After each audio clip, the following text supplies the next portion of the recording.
হেন নবদ্বীপ ধাম সর্বধাম সার, কলিতে আশ্রয় করে জীব ভয় পার।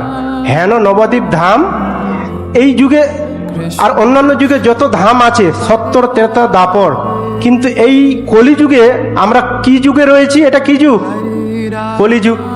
বলছে এই যুগের জন্য সর্বোচ্চ ধাম হচ্ছে এই মায়াপুর ধাম। কারণ ভগবান যুগে যুগে আসে, আমরা সকলে জানি, সত্য, ত্রেতা, দাপর, কলি। এই কলিযুগে ভগবান কি রূপে এসেছেন? শ্রীমান চৈতন্য মহাপ্রভু, সকলে জানেন। এই জন্য বলছে যে এই অন্যান্য যুগে আমরা এই কলিযুগ সময় খুব কম, অন্য জায়গায় যেতে পারবো না, অন্য ধামে যেতে পারবো না, সময়ের ব্যাপার আছে। এই জন্য বলেছে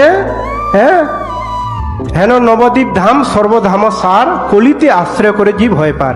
এই কলিতে আমরা মায়াপুর ধামকে আশ্রয় করার মাধ্যমে এই ভব সংসার থেকে উত্তীর্ণ হতে পারবো।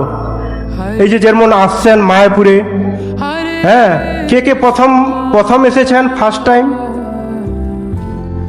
ভালো। কে দ্বিতীয়বার এসেছেন? দ্বিতীয়বার তার চেয়ে অনেক, যাই হোক, ভালো। এই যে সময়ে সময়ে মায়াপুরে আসার মাধ্যমে কি হবে বলা হচ্ছে, এটা আমার আধ্যাত্মিক ব্যাটারি চার্জ।